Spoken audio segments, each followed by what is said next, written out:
You awake just before dawn to the sound of rattling and rustling near the mouth of the cave you've camped in. The clanking of metal sounds a touch frenetic, like one of your traveling companions rooting through a pack to try and find a particular spice or a fresh pair of socks. Sounds that you've grown rather accustomed to, so it's not out of the ordinary for you to take your time. You stretch, pull on some fresh clothes, strap up your bedroll, all before heading to the mouth. But oddly, the sounds don't end. Out of curiosity more than anything, you walk the few paces toward the light of the morning and you find your campsite empty. Your companion's gear still sits in place, dotted around the glowing embers of a morning fire, a pot of coffee hanging suspended from a spit spanning the fire with steam still escaping its spout. You scan the area to see your pack a few feet away from where you placed it with its flap open.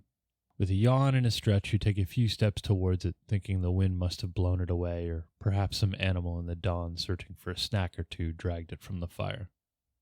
As you get closer, the bag hops nearly a foot into the air, and the familiar sound of metal clanging ripples out as the bag lands with a clank and a plop. Something must be trapped inside. Maybe it's the perceived size of the creature, with it being able to fit into the pack and all, but you do not find it threatening. And with all the confidence in the world, elevated by the knife still hanging in its sheath at your belt, you pick up the pack and look in. Sitting comfortably inside one of your metal pots is a dark blue hummingbird contentedly snacking away on your whole loaf of honey bread. The creature stops gnashing its beak as you peer in and looks up at you, its face looking almost like a mischievous smile, as if to say, "Oh no, you caught me, but I still got a good portion of the bread." You smile to yourself and delicately reach in to scoop out the bird. It hops in your hand and then flutters onto your shoulder when released from its canvas prison. Still smiling, you break off a few crumbs of the honey bread and feed the perching bird as you make your way back to the fire with pack in hand. The bird stays put on your shoulder. You fill your cup with some warm coffee and sit down on a log near the embers. The bird lets you enjoy your first sip of the warm beverage, but immediately after you swallow, it nips at your earlobe, and in the ancient Sylvan tongue it speaks to you. "Now listen here. I'll let you get your coffee. Now how about another piece of that honey bread? Keep me fed and I will tell you where you can find some of the craziest shit your mind can imagine."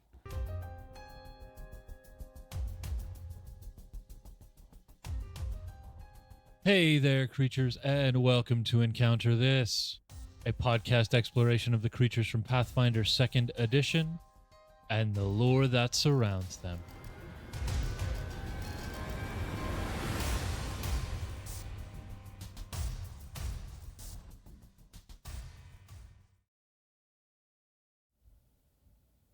Hey there, everybody, and welcome to another episode of Encounter This. My name is Freeman Ultrasonic Thrusteisten.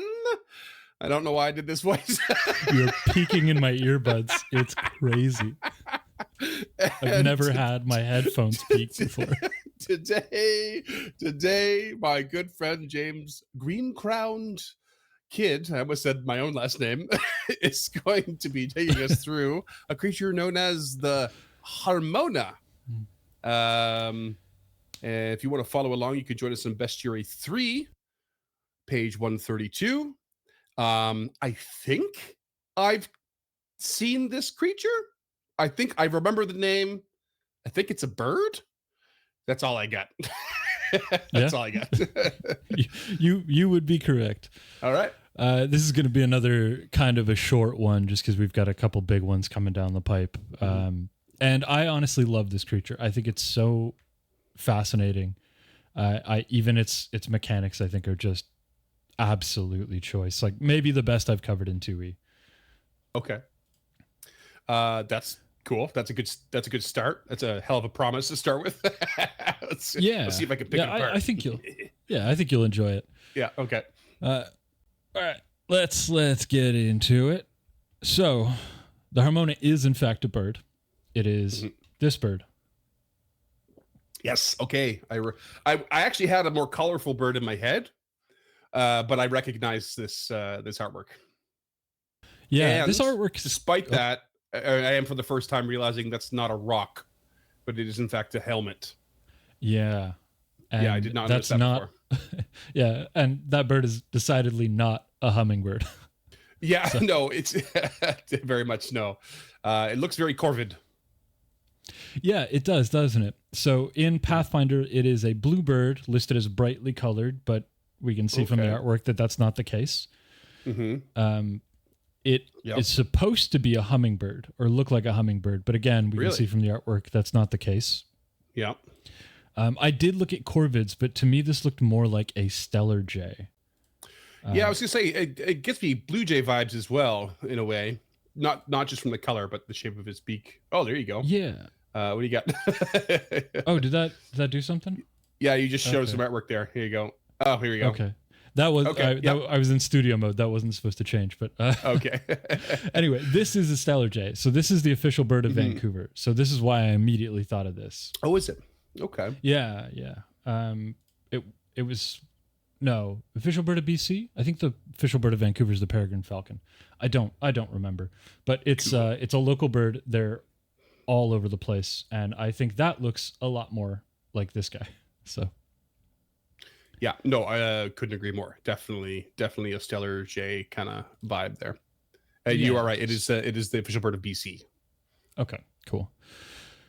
So I went and found this. This is a list of all of the hummingbirds that I think exists. I'm not an ornithologist. I'm just a very, very amateur bird watcher. So what we're going to do is we're just going to call this a green-crowned plover crest.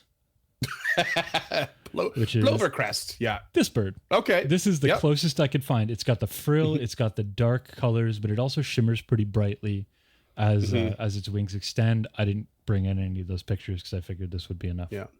But the beak just straight up does not match. No, this one's a little bit better than most hummingbirds, but this is definitely like a corvid beak. Like I thought rook immediately when I saw this. And then I realized I had no idea what a rook looked like. It looks nothing like this. Amazing. Okay, cool. Yeah, so the image also has that helmet you were talking about, and it has these really interesting goggle-like eyes that are. I don't think I've ever seen a helmet designed this way, and it's got this Greek-ish crest on top of it too, which is interesting that they would focus on those details and somehow get the bird so very wrong. Actually, the helmet just reminds me of is it actually almost seems, if you look at the side of it, I can't believe we're talking about the helmet more, but right. The side of it is like doesn't look like it's really a part of the front. Like it looks like a mask with maybe something partially supporting it. So it actually makes me feel like maybe it's the defunct head of an automaton. Oh, interesting. That would be cool. In which case you could have any design you want, and it just doesn't have to make sense anymore, and it's cool. Sure. Yeah. And that's going to do it for automatons. Thanks for listening. So the Harmona is a tiny bird, and it freely roams the first world. They tend to be companions of high-ranking fae, such as members of the Sealy courts. Mm-hmm. Only those with good hearing can identify the soft buzz of their wings, and they're all but invisible because of their speed. They just zip past. So again, we're getting real hummingbird vibes. Mm-hmm. They are very, very intelligent and curious, and if they have the opportunity, they will fly through gates to the material plane to try and expand their knowledge base. Okay. Once they're there, a good chunk of them decide to stay there looking for weird shit. That's just their bag. They just want to learn and be around knowledge. Mm-hmm. And that ambition leads them to contact with adventures very, very frequently. Okay, so just so those few bullet points, one what I gathered is a small creature, which we can tell, a smaller, tiny creature actually, which we can tell by the helmet, assuming the helmet's average size. I can see the hummingbird vibes, but the fact that you said it's from the first world means exceptions to the rules across the board. Doesn't have to be. It might give you hummingbird vibes. Doesn't have to look anything like one though. And these things must be intelligent, like reasonably intelligent, more than reasonably intelligent, perhaps, if they're like seeking out weird knowledge as like a part of their shtick. Yeah. So prior to the remaster, they were described as hummingbird-esque. I don't see that anymore in Archives of Nethys because I have that open as well. Okay. But at some as of this point, recording, they finally updated for the remaster. So, yeah, exactly. Okay. So that's where that comes from. Otherwise, I would have just focused on the Stellar Jay. Fair enough. The hummingbirds are sweet. Once the Harmona hit the material plane, it's not unheard of for them to become companions to higher levels adventurers when they are treated with respect. They do aid adventurers when they require it. They do resent being treated as pets, though. They are equals in their minds. And if you try and catch one, they will fight to the death to avoid capture. Okay. And no bueno. In the same vein, yeah, they can take on non-Fey adventurers as their companions, but it is unlikely. And it's always listed like that, so they choose their companion. It's never, your ranger just gets a Harmona companion if you're an elf. They will choose who they decide to travel with. And that doesn't seem to imply that you're talking animal companion mechanics either. Like they are a companion of the party. Because if it was animal companion mechanics, you're effectively looking at a powered down version of whatever this creature is, and that's not likely to happen. They would be accompanying you more than anything. Yeah. Yeah, this would be like GM Fiat in a bird, like your guide or your words are failing me today. Sherpa? Yeah, sort of. You're a member of the party that you can use to info dump. Sure, yeah. Especially for like an area we're traveling through this area. Yeah. And I will join you and I'll show you the way and also give you information on what's happening. Yeah. Yeah, or there's a temple on that cliff. Your Tom exposition. Magic shit. Yeah, exactly. Your Tom exposition. Yeah. They have a little sidebar here, but that's pretty much it for the 2E lore. There is no first edition Harmona that I could find. Okay. So they have rapid metabolisms. They eat mostly flower nectar. And they have developed a taste for other sweets. So cupcakes, cookies, pies, wine. Like if you leave your pack unattended, one of these will just fly in, grab your flask of wine, and fly off. Wicked. Love that. If you choose to travel one because of this sweet taste, they can be very expensive to feed. Fair enough. They like the finer things in life. They really do, yeah. And one way to attempt it or coax it is to tempt it with a sweet that it hasn't tried yet. So if you got a fistful of cinnamon hearts and it's never had cinnamon hearts, it's probably going to fly over and see what's up. I don't know why I chose cinnamon hearts. They're not sweet or delicious, but they're disgusting. You get what I'm saying? Who eats those? I used to love them. Used to just go crazy for them. I can't do any of the artificial cinnamon flavored stuff, like ever at all. No way. That's what happened to me. I tried real cinnamon. Oof. Not like North American cinnamon, but like real cinnamon. And it's a complete game changer. Yeah. Yeah. For the listeners who don't know, the cinnamon that you buy in a grocery store, unless it comes in a bark, it's probably not real cinnamon. It's probably a facsimile. Oh, yeah? Kind of like truffle oil? There's no real truffle in it most of the time? Yeah, well, truffle oil, at least the way you make truffle infused oil is you put it in proximity to a truffle and it just kind of absorbs the odors over time. Right. This is just a different tree bark altogether. It tastes very similar to real cinnamon, but it's not as potent. It's not as there's not as much of a depth of flavor. It's just the cinnamon flavor you think of when you think of cinnamon. That's fuck. This is just this is getting weird. This is my kind of tangent. Yeah. Tell me all about the cinnamon automatons. Go. Cinnatomatons. And their master, pretty well. The Cinnabon, which is short for Cinnamon Baron. We need to find like what International like Baker's Day is, and just create a whole suite of sweet creatures. I thought you were going for the homonym there, but you spelled it out at the end. I appreciate that. But that's it. That's the Harmona in 2E and the lack thereof in 1E. Okay, that's that. All right, straightforward. Tell me Into about the real world lore. Tell me about the weird bird lore you found in the real world. So it's not that weird. We are going to talk about the green crown plover crest a little bit because it wouldn't be one of my episodes if we didn't. If it has a real world analog, I'm going to try and talk about it. So when I was researching this, it kept autocorrecting to Harmonia. So oh yeah, that's why we kept going. That's why we're going down this road. Okay. Harmonia is Greek, Roman, Greek deity. I'm going to say Greek. It sounds Greek. It's Greek, yes. Yeah. So she's a Greek deity, not related at all in any way that as far as I could tell. So here we are. All right. Roman counterpart, Concordia. Okay. Yeah, so not related at all. Nope. Nothing about fae or birds or pixies. At least in Concordia's mythos, as far as I remember. So this little guy is the green crowned plover crest. Words are hard today, listeners. I am sorry. It is native to Brazil. It likes forest, scrublands, and vegetation close to water, and is usually found around sea level because of such. They range from 8.5 to 9 centimeters big. I don't know how you measure a bird. Tail to beak. Yeah, I guess so. Yeah, I don't know. Or 3.3 to 3.5 inches.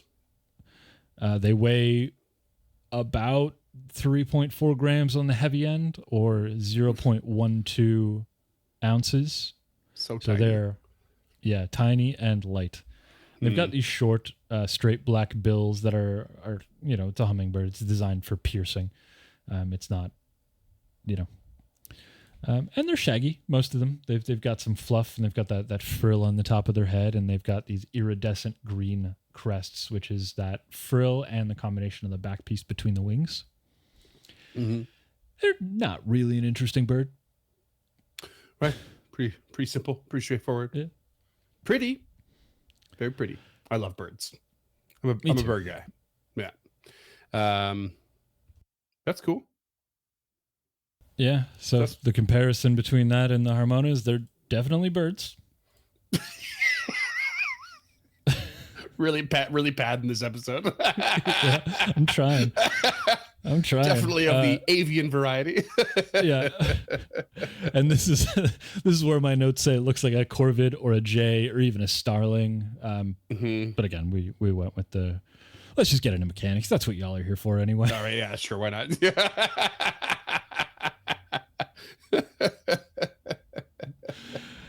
All right. This little bird, it is tiny. Back when alignments were real, it was chaotic neutral, and it has the Fey trait because it's from the first world, which makes all the sense in the world. It is a level 11. Say what? Yeah. Okay. Hold on. Right out of the gate, I struggle sometimes with creatures that are smaller that are higher level, and like getting my head around it and like justifying it in my brain. Like it just doesn't without this is, I know it's a kind of dumb given we play fantasy games and how crazy they can be, but size seems to matter. It feels like it matters. If it's not the same size as you, how can it possibly be that sort of danger? Unless, of course, we're talking about some pretty gnarly spell-like effects or spells and spellists in particular. Yeah. So before we even go in, I will say, I like when we were doing, it's still releasing, I think as of this now, but our episode 100 series for Stemming the Tide. One of my original ideas for the final sort of encounter was going to be a very particular creature, but it was small. And it would have been very powerful for what you were doing. And it was going to probably mess your day up. But it was small. Doubt. And it just didn't feel right. It just didn't feel right. So I ended up scrapping it. Yeah. But I hope this creature convinces me otherwise. What you said is exactly what I thought. I was like, oh, it's going to be boring. It's first world. It's going to have a bunch of spells. It does have spells, but that's not why this creature is interesting. Its abilities are... Oh, chef's kiss. They're amazing. That excites me. So it's got an AC 30, HP 190, so we skip past that. Mm-hmm. Recall knowledge is Fey, so that's nature, so that's DC 30. Mm-hmm. Unspecified lore is 28, specified lore is 25, which would probably be lore first world or lore magic birds. I don't know. Yeah, sure. I mean, maybe you're really into phoenixes, phoenix eye. Yeah. Not lore not the otherworldly bird watcher. Yeah. Say what? World's first world ornithologist. Exactly. I think we just found my next character. His name will be Henry. Henry. I like him already. Perception's 24. Their land speed is 10 feet, but their fly speed is 60 because they fast. Yep. Speaks Sylvan. Speaks not telepathy. Speaks Sylvan. Okay. And has low light vision. So nothing crazy. Right. Its base stats are pretty fucking mental here. So strength is 0, sure, whatever. Dex is 6, con is 3, int and charisma are both 5, and wisdom is 7. Okay. It has a few skills. Yep. It suits a very fast bird that's from the first world, I think. Oh yeah. I love it. It's got a 23 acrobatics, a 20 arcana, 22 diplomacy, 24 nature, 22 perception, and 23 stealth. Okay. Because it's a bird, it's fortitude save. You said perception, performance. Performance, thank you. Yep. Not used to things having performance. Yeah, right? The least used skill of all time. Not far behind survival. Yeah, I wish we used survival more. We should use survival more. We're in a certain adventures. Certain adventures really call for it, but the one we're in, yeah. In 1E it would have been used a lot more, but now in 2E we've got other skills that kind of do that stuff, like the tracking and stuff. So yeah. Its saves are fine. Its fortitude is 18 because it's got those. I'm assuming it's got those little tiny hollow bird bones. Yeah. 21 reflex, 24 will. It has a weakness to cold iron 10 because Fey, which is great. Love seeing that. Classic. And it is immune to sonic. Well, that's an indicator of something. Yep. And given its name is Harmona, sounds like it's going to have some harmonic effects, as it were. So while the remaster has come out, I did write this prior to the remaster launch.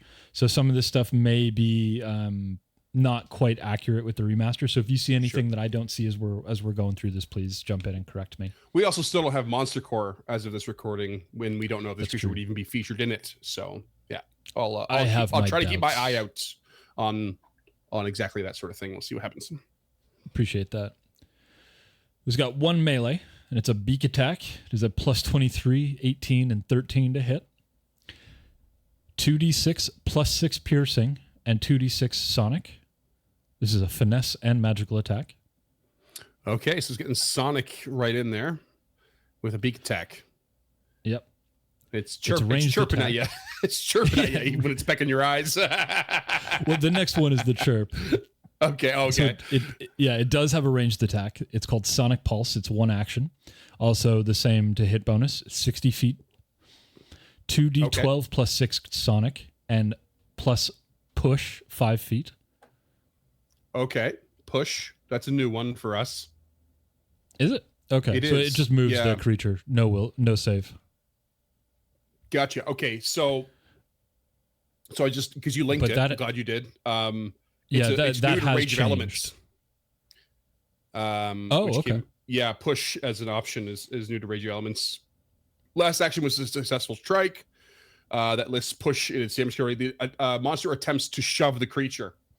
This attempt neither applies nor counts towards the monster's attack penalty. Blah blah. So it is no longer free. So you're a bit misspoken there, and that is as of remaster. And which correct. Rage of Elements was the first book to print out a remaster rules before the player core and the GM core. So you do now have to roll for it because it is a shove attempt.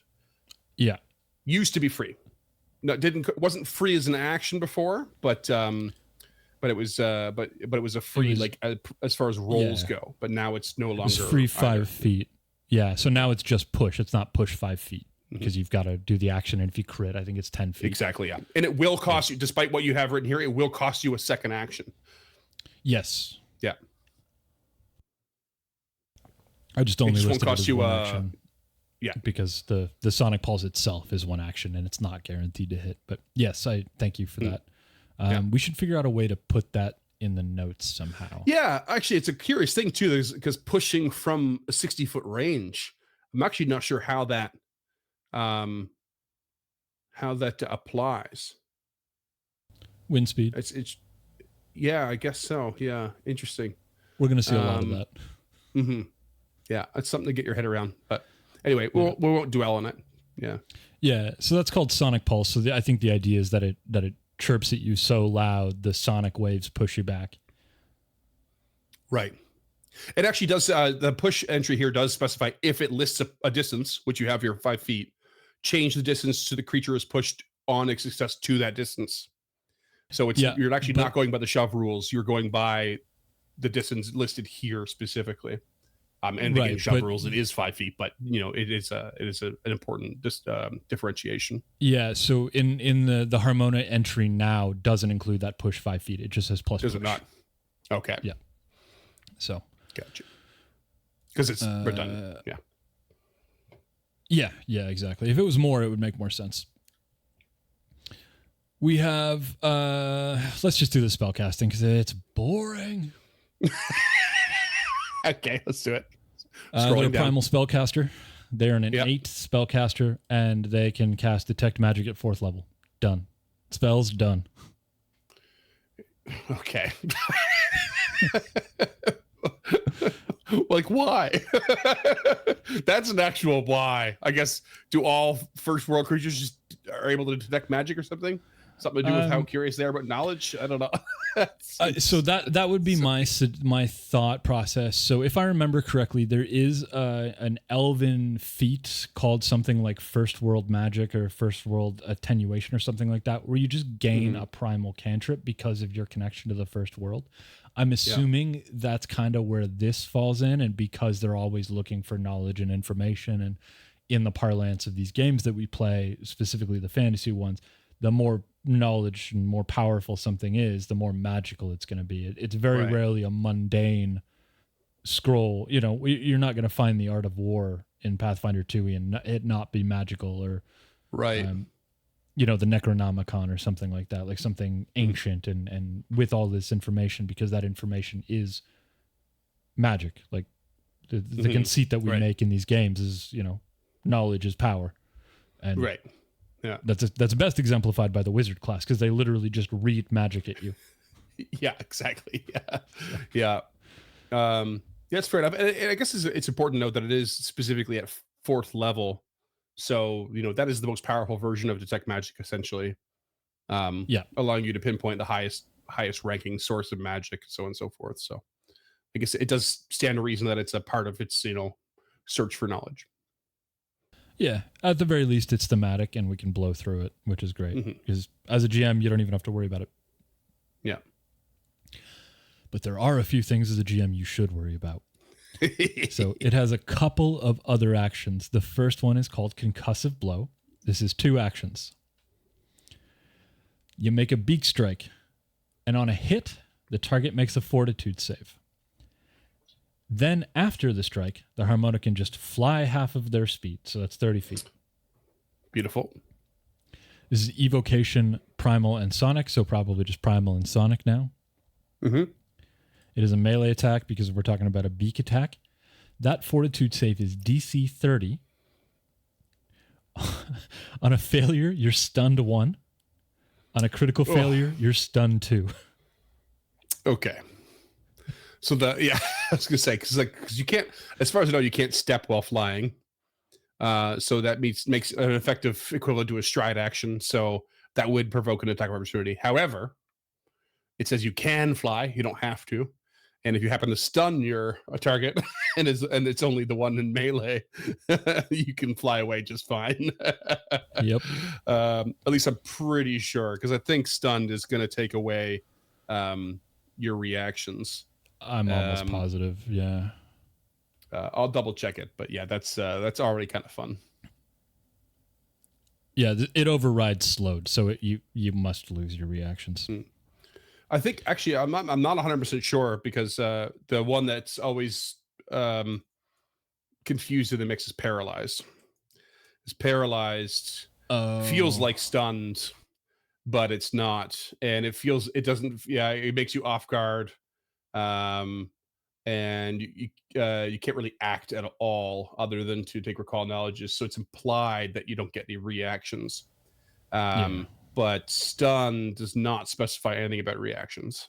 It is just a sort of, I think, more powerful version of slow, because it just removes actions based on its based on the value attached to it. Yeah. I mean, that sounds right. I mean, I don't think you get reactions when you're slowed, so I probably wouldn't give them to you when you're stunned. But I would double check that and obviously make the call at your own table. That's for sure. Yeah, that's up to you. I just thought it was a neat little, 2 actions, get to fly and could possibly stun a creature. But the next two, it is still good. Yeah. Oh, the next 2 are just amazing. Okay. So the next one is a 2 action. It's called Subsonic Pulse. They beat their wings, sending an inaudible rumble that shakes the terrain. This is evocation and primal, and it is a 15-foot emanation. So DC 30 basic fortitude save. Crit success have nothing. But a failure is 66 sonic, and you fall prone. Oh, okay. Just a beating of the wings does this. Yep. Holy crap. So just wow, and it's inaudible, so it's just like a sudden beating of the wings and the whole ground starts to shake. That's crazy. Yep. It's describing cool. that to your players is could be terrifying. And if somebody happens to crit fail that save, 12d6 and prone. Okay. Ooh. Yeah, brutal. So high risk, high reward, because there's no success or no crit success conditions. But that's the thing, is it's basic, which means there are. So it's success for half damage, crit success for not effective. Oh, that's right. I so always it's basic, forget that. Thank you. Yeah. So it's saving a page space, right? So yeah, they won't list it. But if it says basic, it's 100% follows that pattern of rules. But in this case, you have this extra bonus of the prone on the fail and the crit fail. Right. And I mean, how often is somebody going to roll a 40 on their fortitude save at level 9? I mean, I don't know. I honestly don't know. Like we actually are so bad about mathing it in our heads, because we aren't often at that level in 2E, and there, we have to remember there's that horizontal progression. So it's actually balanced wise, it probably is a reasonably good chance, assuming you are a forward character. If you are not so much, such as a wizard, pretty good chance you're not gonna fail it. But don't let 40 seem like too high, because the podcast, we're level 8 and we're rolling early to mid 30s easy now. If we're talking like level 10 or 11 characters here. If this thing was going to be a level 8 party, they'd be in big trouble. Yeah, that we can say for sure. The way it was explained to me is that it goes against a party of 4 2 levels lower. I don't know if it was you or Cam who explained that to me. So this would be against a party of 9th level characters, and 40 is not outside the realm of doable. It's just it's a crit success for a reason, right? Like it's on that high end of the spectrum. I'd expect it to be no more than 15 or 20% of the time your player should be rolling that. But the biggest question is this a single target encounter, or are there multiple things in play, right? So because if this is a single target encounter, then you are going to be a lower level generally as a group. Yeah. But if it's multiple creatures, you're going to be a little bit higher. I don't see this being a multi-creature thing. They're lone wanderers. They seem pretty solo, yeah. Yeah. But it's still a cool mechanic, and it's a really interesting thing It that you is. get to describe as a GM, and I just Yeah. I love it. I think it's so thematic in a way that I wasn't ready for. I wasn't ready for this thing to just be a wind tunnel inside of a bird. Yeah. Yeah, it's neat that it's an emanation. I think that's the thing that's standing out for me the most. Because that starts, if I recall correctly, it starts on the sides of your spaces. So it doesn't include your own space, although Yeah. it can if you want it to, kind of thing. It's like the bless spell. It technically starts on the outside of your token or your square, but you can include yourself if you want the benefit. Because you are the one creating it, and but same with Bane, like you can not make sure you don't include yourself, but it's neat because it means you're going 15 feet out, not including your square, so it's an effective 20 in a weird way, but it's cool. Yeah. I love that concept. And they have one more 2-action ability, and this just blew my fucking mind. It's called Ultrasonic Thrust. They beat their wings skyward to create a sound tornado. Okay. Evocation, Primal, and Sonic. 30-foot cone this time, so we've got almost all of the styles of template, which is great. Yeah. Also a 30 basic fortitude save. Crit success, you are unaffected. Success, you are pushed 5 feet and flat foot until the start of their next turn. So that's the PC's next turn. Mm-hmm. Failure, we're back to that 66 bludgeoning and prone. Yep. Crit failure is as a failure, but you're also flung 30 feet and it does double damage. Hot damn. That's awesome. Till start your next turn, which is sometimes bad, sometimes not, sometimes okay. Especially given that if this is a solo creature, so you're flat footed to start your next turn. If this is a solo creature, you're really only in danger if this did this right up in your goodies and then pecked you right away. Otherwise, that's not really going to affect you too much. Yes. But yeah, prone's always a bitch no matter what. Because that's pulling away from your action economy. And being flung 30 feet, that's a whole different ballgame. Holy crap. Yeah. That's awesome. Yeah, that's a fun one. And I love the visual. The visual I have for that is cool. Beats its wings skyward. But what happens is the wind like shoots back down, basically. So he's shooting the wind up and then like it's sort of curving and then shooting down and out towards you from its space. That's a really wild, almost invisible action, but like really cool to think, like, I guess, when it comes to the physics of it, really cool. Yeah. And it has one reaction because that wasn't enough. So remember, this is a tiny creature. That means you need to occupy its space to do melee attacks. Yeah. No, it needs to occupy your space to do melee attacks on you. Yeah. Okay. You don't have to occupy its. Yeah. So this is called Flit Back.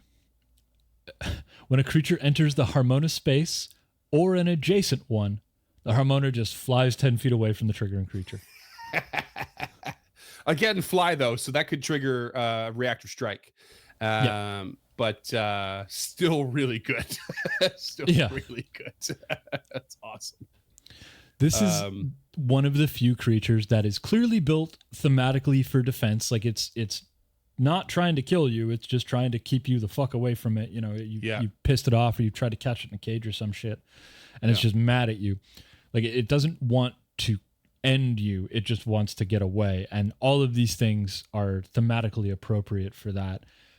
But also, if this thing wanted to hurt you, it's going to hurt you. Yeah. Yeah, for sure. I think it's really cool. You're right, because it's like it could serve as a sort of yes, it's defensive, but also could be feel like a deterrent, whereas it doesn't want you to enter said area because it wants the knowledge there for itself. Which opens the dialogue for diplomacy or what have you. But still built for that. It's not just avoiding capture per se, but still built for making sure you aren't doing a particular something and kind of getting you out of the area and getting you away from it. Really neat. One of my favorite roles to see done well, because I've tried to make characters that do it and have kind of failed miserably, is battlefield controller, like people who change the terrain, change the dynamic of the combat. And this is one of the few creatures that we've covered so far that I think just own that role and do it so well. Like it's done so well. Yeah.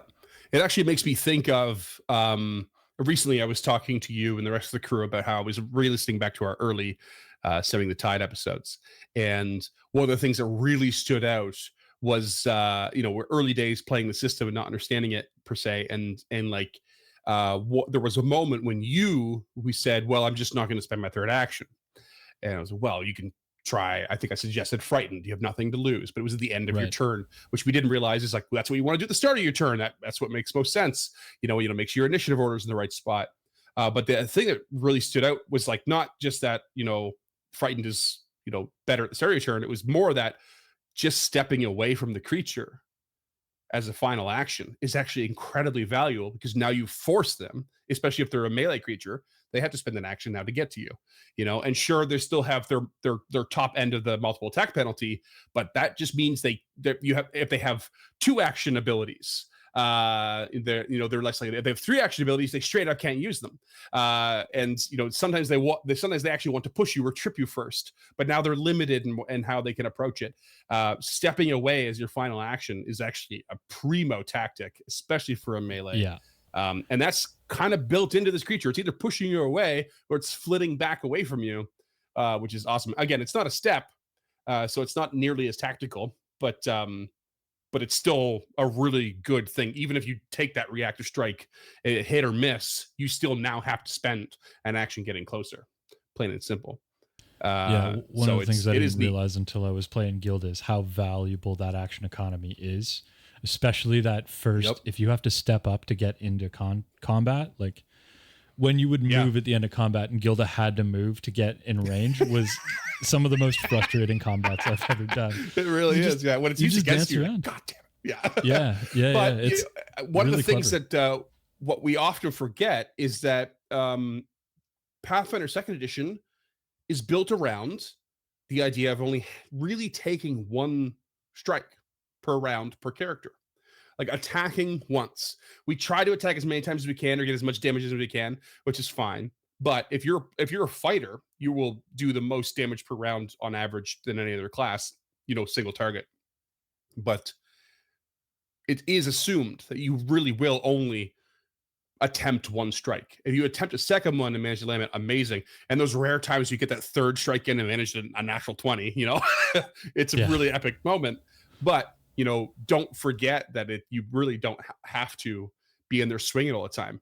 You need to play the battlefield, and so does your enemy. So they want to be. If what they're doing is annoying you, do it back. Stop focusing on attacking all the time. Do it back. It'll fuck up with your GM as well. Right. They'll start reconsidering their tactics all of a sudden. It's a great mind game. That's a good point, and I never really think about stuff like that. Like I always think about, when I'm playing an offensive character, I try and concentrate on offense, but you're absolutely right. Using those 3rd actions, even those 2nd actions to give yourself a little bit of defensive movement, like playing Izori when I would take the take cover action, like just, it only adds a little bit to your AC, but at the very end of the day, if you've already busted a 2-action spell, like take cover, cast that shield spell. Do whatever you can to put shit between you and the opponent, because this and I know more than most on our network that this is a deadly game. Yeah. We tend to focus on move, attack, and class abilities. So, which is fine. But remember, there are all these universal abilities, all these abilities that everyone can technically use, or, there's ones that are skill abilities that are technically trained, requirement, whatever. But there are things that anyone can kind of attempt, and they are not to be underrated, and step being one of those big ones. It's like we think about moving and striking. We don't think about stepping away, avoiding a reactor strike, and making them waste movement on the next turn. Like we need to think more about that. I don't often compliment Starfinder, but that was one Mhm. of the things they did so well. That harrying fire and the suppressive Oh fire yeah, mechanics stuff like were, that. Yeah. oh, they were amazing. I Mhm. usually once a round I would take, a harrying fire or suppressing Yeah. fire action or something like that. Yeah, And like reducing their ability to attack. In some cases, reducing their movement speed, and usually yeah, in larger maps focused on ranged combat. It can have a very dramatic effect on the battlefield. So yeah, good call there. yeah. Yeah, I should look into those more because I'm not as good about those things as I should be. But currently, my Mhm. action economy is tight, very, very Tight. Oh tight. yeah, the current one is quite tight, Yeah, understandably. Yeah, yeah, very, but very tight. yeah, but again, you have to remember it's not all about class features. It's Yep. not all you are still capable, and this is talking to you specifically. You are still capable of just swinging, you Oh know, yeah, and getting a good hit in, and there's nothing wrong with that. It's like have it like if you're playing a class with a free hand that's meant to have a free hand, and you get a buckler, just get a buckler. You never know when you just raising your AC by 1 and keeping a hand free will make all the difference in the world. You just never know it. So yeah. just get yourself a buckler. It just Or things like the don't trip and the limit your grapple options. action. Yeah, Oh, Trip is so good. Trip is so good. yeah. Trip I was thinking is about so Trip good. today before we And recorded this. reposition now is going to be excellent. I'm so excited So good. because my character now has to have a free hand. Buckler Yeah. doesn't count. It's got to be empty. So Yeah. we're going to see a lot more repositions, or at least Absolutely. reposition attempts. Yeah. All right. Well, that's enough tangential chat, I think. Right. That Let's was talk fun, though. possible homebrew stuff. Yeah. So I'm I clearly only have very one. impressed with this creature. Okay, Mhm. you go first. I just have one thing. I think because you said it. Oh, we're almost touching on all of the ways you can kind of spread an area. We have a cone and we have an emanation. Really cool. I feel like concussive blow just should round it out and be a line attack. That was my homebrew. Yeah, strip out the beak strike and make it a line attack. Make it a basic fort save, just like the others. Just with a push added to it. Just add more options for that, like pushing everyone in a line away, pushing everyone in emanation away, pushing everyone in a cone away. Like just round it out like that. I think that would be way more fun. Because you really just don't. It doesn't need to be a big strike. It just doesn't. Nope. Actually, it seems to me like it overcomplicates that particular ability. Yeah, it does for sure. Yeah, that was the first point I was going to touch on myself. Yeah, because I was thinking the same thing. I was like, why isn't this a line? I love it. It just reminds me of there was a creature that we fought. It's well past in the releases on Stemming the Tide now, but it's called the Distraken. Remember that? Oh yeah, And it had sonic abilities as well: destructive harmonics, painful harmonics, and shattering harmonics. And one of them was let's see, one had the option of a 60-foot cone or a 30-foot burst, which is amazing. Burst meaning away from itself. yeah. In an area. The next one also had the option of the 2, but they had different effects, and one of them actually targeted a single item on the party's person, which I never actually got to use. I had a plan for it, but I didn't get to use it. There's still time. Yeah. But yeah, I just love that the variety that it offered. It was like there was a single target one, there was a burst one, there was a cone one, and it was like kind of built into it, and like it touched on more than a few points, and this is in that same direction. So go for it. Yeah. I mean, I agree completely. I would like to see subsonic pulse a burst instead of an emanation. I think 15-foot burst makes more sense. But it is rattling the terrain, so maybe directional is important. But Yeah, I don't know. I feel like that one could probably be a burst just to kind of clear the way around you. Because if you get surrounded and you're a flying creature, you're not hooped, but it's going to be a lot harder. Yeah, I'd almost argue if you really want to play up, really get crazy with the sort of what's the words we're looking for here, where it's like the different like ranges of attack and stuff. Like you could actually probably make the concussive blow the sonic part of it a 10-foot emanation from the point of impact.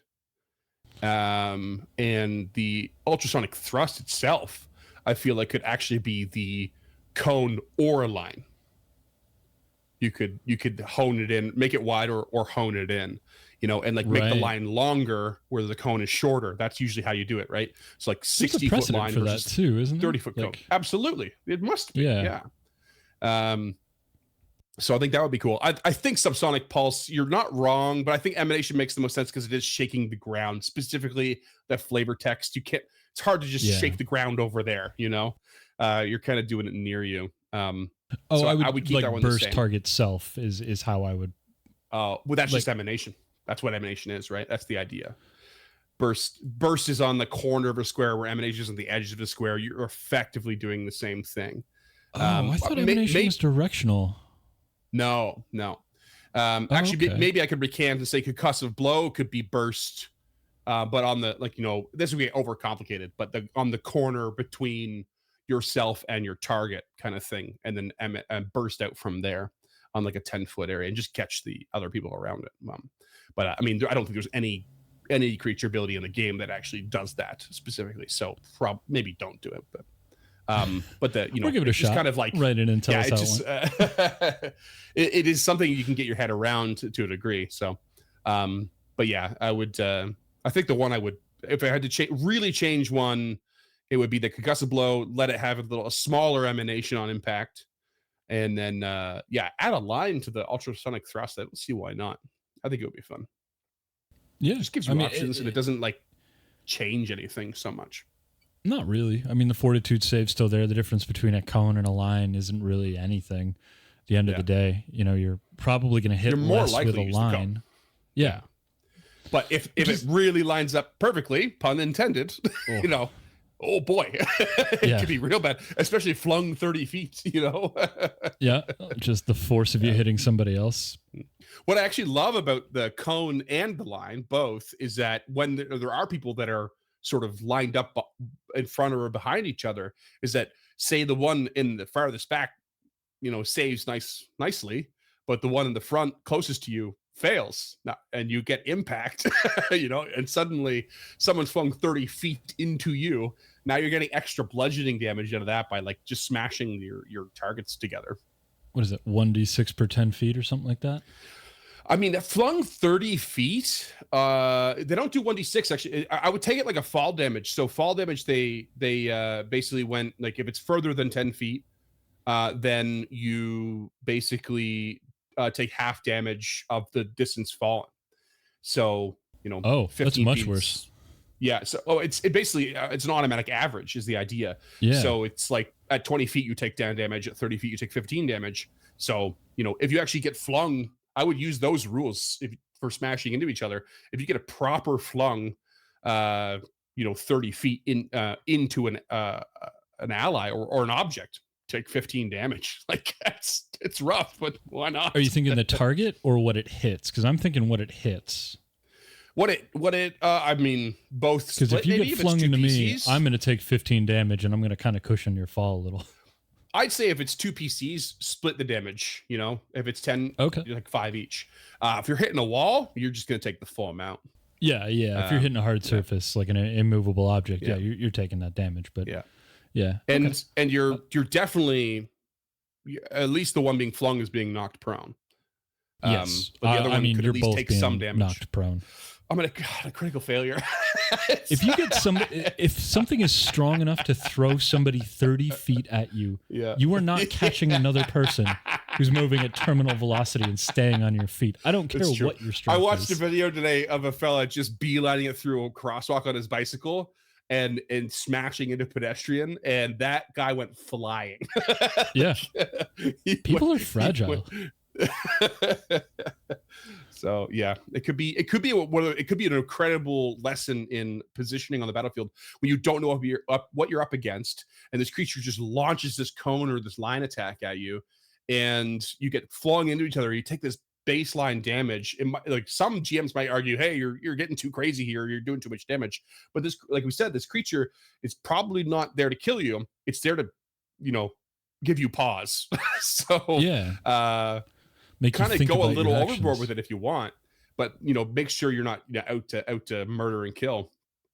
Just like let it have that impact, as it were, on the situation, and let everyone go. If you're going to continue this fight, make sure you are not lined up. Make sure you are in the right position. Make sure there's nothing at your back. You know, like back to the open field, boys. Let's go. Yeah. I don't know. It's not a complicated creature, and at the end of the day, it's not a particularly interesting creature. It just feels good. Like every time I read it, I get excited about what it does. And that doesn't happen to me anymore. Maybe it's, you know, the years of being a GM. Maybe it's because I'm not doing as much Pathfinder 2e as I should be doing. But just reading this, it reignited my passion for this, creatures like this who have a very specific place in the battlefield and have these really interesting, well-rounded abilities to help them obtain that goal or carve out that space in a combat. I don't know. I love it. I think they're such cool creatures. They're not my favorite, I don't think. I don't know if anything will ever top the Displacer Beast or the Owlbear, but this was just such, like, every time I would read a new ability, I get more and more excited. I think I even posted about it in our Discord, which I don't normally post about what I'm writing, because I want it to be kind of a surprise to the other guys. But yeah, I had such a blast. You know, we do these episodes and then I write the intro, because one of the things I like about the Homebrew section is sometimes we'll make notes, but a good chunk of the time we're just spouting shit off the top of the dome. So normally I take those conversations into account and I write the intro, but I had the intro in my mind the second I read the lore for this creature. Yeah. And that it happens so rarely that I'm so happy we got to cover it. Yeah. Yeah. It is definitely, I'm the same. Like I you know me as a GM, I'm not like, if things are really complicated, I get lost pretty easily on certain things. And like, if it's a don't long sell yourself list short. As long as it's not an aura, you've got it under control. Yeah. I mean, that's mostly true. And that's not a pot shot. Everybody needs a little help from your friends, you know? That's exactly. But even like a long spell list, it requires so much more prep and like reminding myself before the session and like reviewing quickly during other people's turns and like constant. Whereas a creature like this and like the distraction, like you look at it and you go, okay, that thing does that thing does that, and that thing does that. Those are cool. I've got it now, you know, and it doesn't take a lot to nail down. Sure, you got to still read the fine print every time you cast it, and or use the ability just in case, because there's always a little something in there because someone's going to question what's happening. But you know, just you double check your tracks, but for the most part, it's pretty quick to pin down.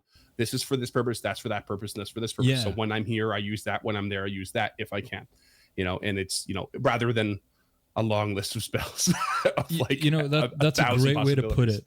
Yeah, every one of these actions has its place. You know, you concussive blow if you're in melee and you don't want to be there. Subsonic pulse if you want to rattle their cages, and ultrasonic thrust if you want to end things. Basically. It's great. It's really cool. Yeah. I'm into it. Yeah. I'm the same. I'm the same with you. I really appreciate creatures that are, you know, for the most part, simple to run and understand, but still have all this flavor attached to it and so much strategy attached to it. Yeah, and it really does have all that flavor attached to it. Like you said, I didn't even think about running it as like a guardian, but that might be the best place for it. Like just, you know, I mean, maybe that's just where my brain defaults these days is to a temple or like a library guardian. But we rewatched Avatar: The Last Airbender in preparation for the live action series that came out, and I don't know if you're familiar with the show at all. It's been a while, but yeah, I know. Yeah, so there's this spirit world library buried under a desert that's protected by a giant owl, I think voiced by Brian Cox in the cartoon. Okay. Cool. But that kind of place would be an excellent spot to just drop one of these. And it's not like a kind owl. It's pretty pissy the whole time the Team Avatar is there. So maybe maybe that's your gateway there to having this creature not be a solo fight. It is a welcome member of a particular location, not just seeking out knowledge in a ruin. And it will defend it to the death. You know, and so will its cohorts that are also welcome there. which makes a very different scenario, especially given that I don't think any of these abilities specify all enemy targets. They're going to hit allies too, right? Definitely hitting allies. Yeah. So that could be a challenge in and of itself for the GM to navigate, but still could be really cool. Yeah, and you've got other opportunities too. Like if you've got a high-level ranger who happens to be Fey and you want to introduce this creature as a companion, nerf it a touch, take away some of its abilities. But it could be an interesting way to insert the GM's narrative into the party if that's required. Excuse me, or if you need it. Sometimes parties need a little bit of help and direction, and doing it in character, in world is probably the best way to accomplish that kind of feat. Like, hey guys, I need you to go here so we can move this fucking story along. Yeah. Here's a bird who's going to tell you, hey guys, go here so we can move this fucking story along. So. I love it. Yeah. I need you to chomp down hard on the story bit here. Let's go. Yeah. Or if your party finds a bunch of, like sweet cakes that are, 5 gold pieces a piece or something like that. Or, you can just have it take things away from the party if need be. Yeah. Cool. Yep. Love it. You said this was going to be a short one. Joke's on you. Shows what I know.